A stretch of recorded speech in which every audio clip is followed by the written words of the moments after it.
the gathering.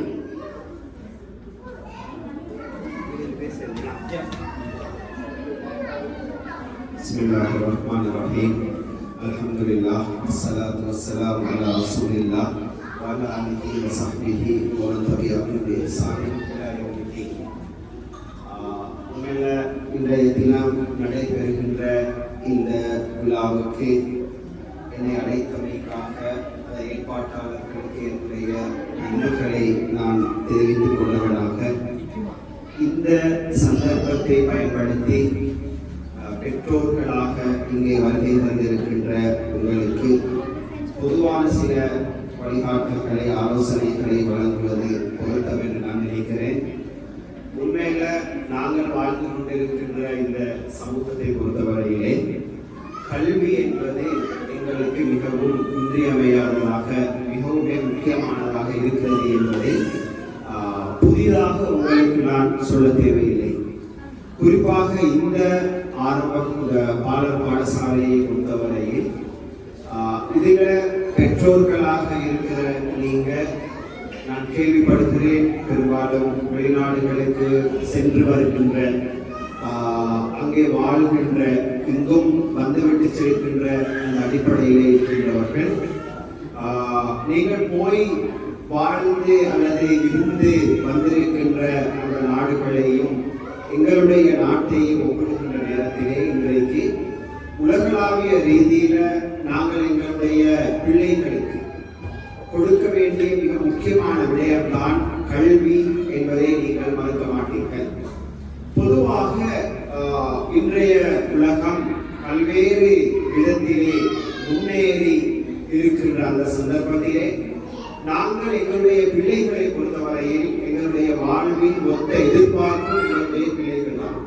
இந்த பிள்ளைகள் எங்களை விட நன்றாக வர வேண்டும், எங்களை விட நல்லவர்களாக வாழ வேண்டும், நல்ல வாழ்க்கை வாய்ப்புகள் வசதிகள் அவர்களுக்கு கிடைக்க வேண்டும் என்பதுதான் எங்களுடைய இன்றைய ஒரே எதிர்பார்ப்பு. அந்த அடிப்படையில ஆரம்பத்திலிருந்தே அவர்களுக்கு நல்ல கல்வியை கொடுக்க வேண்டும் என்று நாங்கள் எதிர்பார்க்கிறோம். அதே போல உங்களை பொறுத்தவரையிலே ஆங்கில மொழி மூலம் இந்த கல்வி வழங்கப்பட வேண்டும் என்று நீங்கள் எதிர்பார்ப்பதற்கான காரணம், வெளிநாடுகளிலும் சென்று உங்கள் பிள்ளைகளுடைய கல்வியை தொடர வேண்டும், இடையூறு இல்லாமல் தடங்கள் இல்லாமல் இந்த பிள்ளைகளுடைய கல்வி முன்னெடுக்கப்பட வேண்டும் என்பது உங்களுடைய எதிர்பார்ப்பாக இருக்கலாம். இந்த அடிப்படையில் தான் நீங்கள் இந்த கல்லூரியை இந்த பாடசாலையை தெரிவு செய்திருக்கிறீர்கள். உண்மையில சொல்வார்கள், ஒரு தாயை பொறுத்தவரை ஒரு பிள்ளையை பொறுத்தவரையிலே அந்த பிள்ளையின் முதல் பாடசாலை அவன் தாய் தான். ஒரு பிள்ளையின் முதலாவது பாடசாலை அவன் தாய்.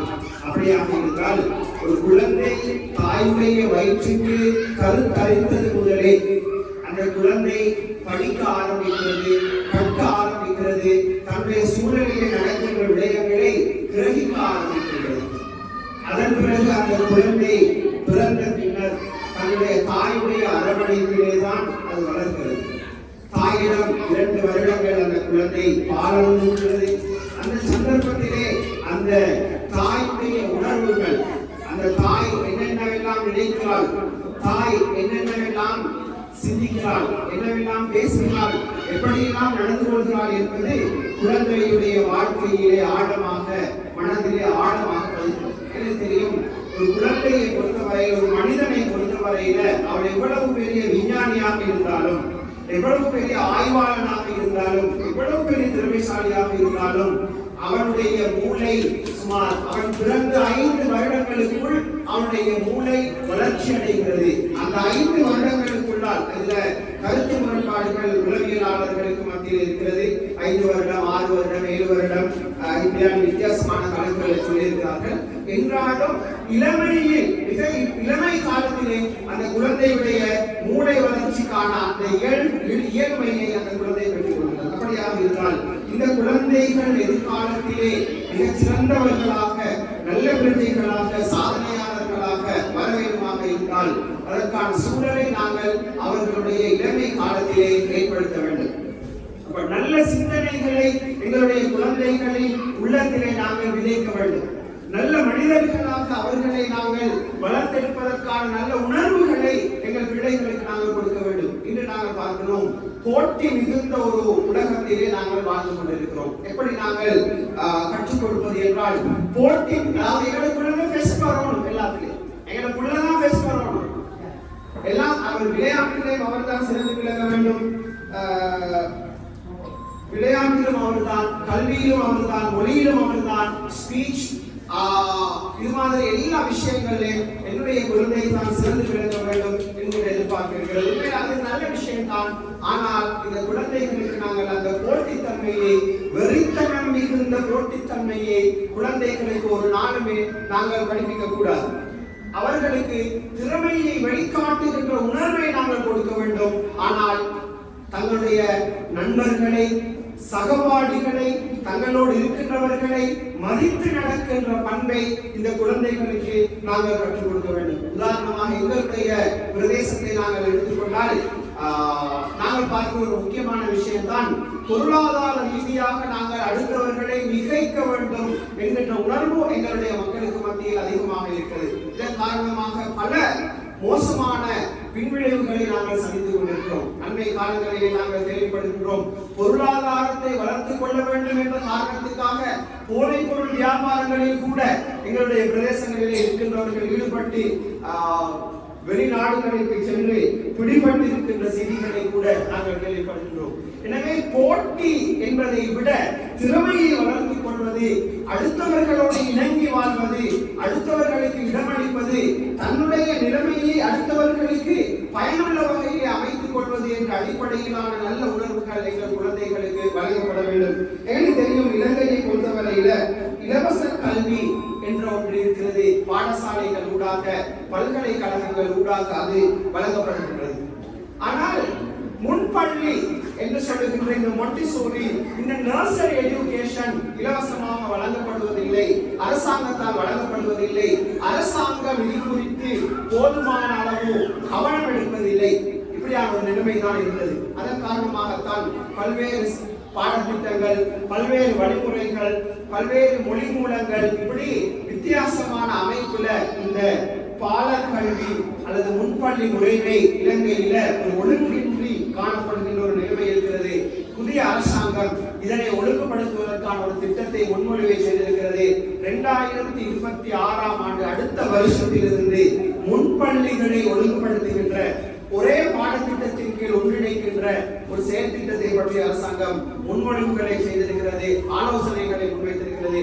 நான் நினைக்கிறேன், இந்த முன்பள்ளியை பொறுத்தவரையிலும் அதன் ஆசிரியர்கள், அதன் நிர்வாகிகள், சம்பந்தப்பட்ட அதிகாரிகளோடு தொடர்பு பட்டு அதுக்கான வேலைகளை, அதாவது கலந்துரையாடல்களை ஆரம்பித்திருப்பதாக அதிபர் அவர்கள் என்னிடம் சொன்னார்கள். எனவே அப்படியான முன்னெடுப்புகளை நாங்கள் செய்ய வேண்டும் என்கின்ற அந்த விடயத்தை நாங்கள் கூறிக்கொள்ள விரும்புகின்றேன். அதே போல பொதுவாக குழந்தைகளை வளர்த்திருக்கின்ற நேரத்தில் எங்கள் ஊர்களில் இருக்கிற ஒரு பிரச்சனை தான், உங்களுக்கு பொருத்தமானதாக இருந்தால் நீங்கள் இந்த ஆலோசனையை ஏற்றுக்கொள்ளலாம்.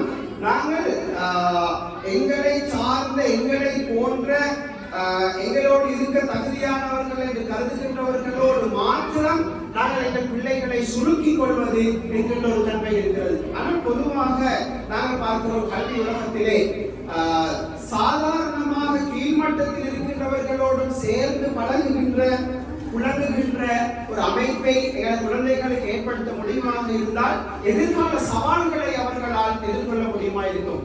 எனக்கு ஞாபகத்துக்கு வருகிறது, பேராதனை பல்கலைக்கழகத்திலே என்னுடைய ஒரு கற்கை நெறியை நான் கற்றுக்கொண்டிருக்கின்ற நேரத்திலே, மாஸ்டர்ஸ் எஜுகேஷனுக்கான கற்கை நெறியை கற்கின்ற நேரத்திலே ஒரு விரிவுரையாளர் வந்தார், திருமதி பாலசுப்ரமணியம் என்று நினைக்கிறேன். அரசியல் துறையிலே ஒரு PhD ஹோல்டராக, டாக்டராக இருந்தார். அவருடைய ஹஸ்பண்டும் ஒரு என்ஜினியர். இருவரும் ஆஸ்திரேலியாவில் நீண்ட காலம் வாழ்ந்தவர்கள். ஆஸ்திரேலியாவில் போய் PhD முடிச்சு ஆஸ்திரேலியாவில் நீண்ட காலம் வாழ்ந்தவர்கள். நல்ல வசதி இருக்கிறது ரெண்டு பேருக்கும். ஆனால் அவர் பேராதனை பல்கலைக்கழகத்திலே விரிவுரையாளராக இருக்கிறார். பிள்ளைகளை எங்கே படிக்க வைத்திருக்கிறார்கள் என்றால், உங்களுக்கு தெரியும், பேராதனையில தனித்தனிய ரயில்வே ஸ்டேஷனுக்கு முன்னால பேராதனை தமிழ் வித்யாலயா ஒரு சாதாரணமான பாடசாலை, சிறிய பாடசாலை இருக்கிறது. அது இப்ப கண்டி அல்லது பேராதனை இந்து காலேஜ் என்று பெயர் மாற்றப்பட்டிருக்கிறது. அந்த பாடசாலையில தான் அவருடைய பிள்ளைகளை படிக்க வைத்திருக்கிறார்கள். அப்ப இசம்பமா அவர்களோட தனிப்பட்ட முறையில நாங்கள் கலந்துரையாடுகின்ற நேரத்தில் சொன்ன விஷயம் இப்படிதான், பிள்ளைகள் இந்த சூழலில் இருக்கின்ற சாதாரணமான மக்களோடு பழகி அந்த ஆற்றல்களை வளர்த்துக் கொள்ள வேண்டும். அப்பதான் அவர்களுக்கு எதிர்கால உலகத்தை எதிர்கொள்ள முடியும், இந்த சவால்களுக்கு முகம் கொடுக்க முடியும் என்கின்ற அந்த விடயத்தை சொன்னார்கள். ஒரு கல்வியலாளர், நன்கு படித்த ஒருத்தர், நல்ல வசதி உள்ளவர், ஒரு PhD ஹோல்டர், வேற யூனிவர்சிட்டியில் ஒரு சீனியர் லெக்சரர், பெருத்த சம்பளம் வாங்கினார், ஹஸ்பண்ட் கூட ஒரு என்ஜினியர், வெளிநாடுகளில் வேலை செய்கின்றவர்கள்.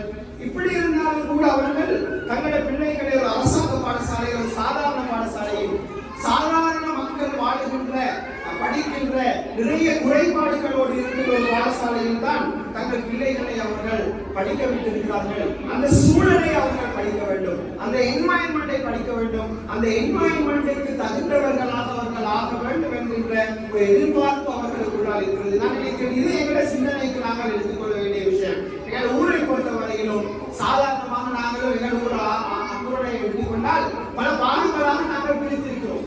சில வசதியான பாடசாலைகள் இருக்கின்றன, அதே மாதிரி வசதி குறைந்த பல பாடசாலைகள் கிராமங்கள் இருக்கின்றன. நாங்கள் பானகம்பு மாதிரி பிரதேசங்களுக்கு சென்று பார்த்தால் அந்த பாடசாலைகள் மிகவும் பின்னணிய நிலைமையிலே இருக்கின்றன. இப்ப மாணவர்கள் எண்ணிக்கை குறைந்து அந்த பாடசாலை மூடிப்படலாம் என்கிற நிலைமை கூட இருக்கிறது. நான் நினைக்கிறேன் எதிர்காலத்தை பற்றி சிந்திக்கிற நேரத்தில் இன்றைக்கு இந்த நாட்டில் நல்ல ஒரு அரசாங்கம் வந்திருக்கிறது, மக்களை பற்றி கவலைப்படுகின்ற ஒரு அரசாங்கம் வந்திருக்கின்றது, மக்களுக்காக பாடுபடுகின்ற ஒரு அரசாங்கம். அப்ப ஒட்டுமொத்த நாட்டையும் அபிவிருத்தி செய்வதற்கான திட்டங்களை பற்றி அவர்கள் யோசிக்கிறார்கள்.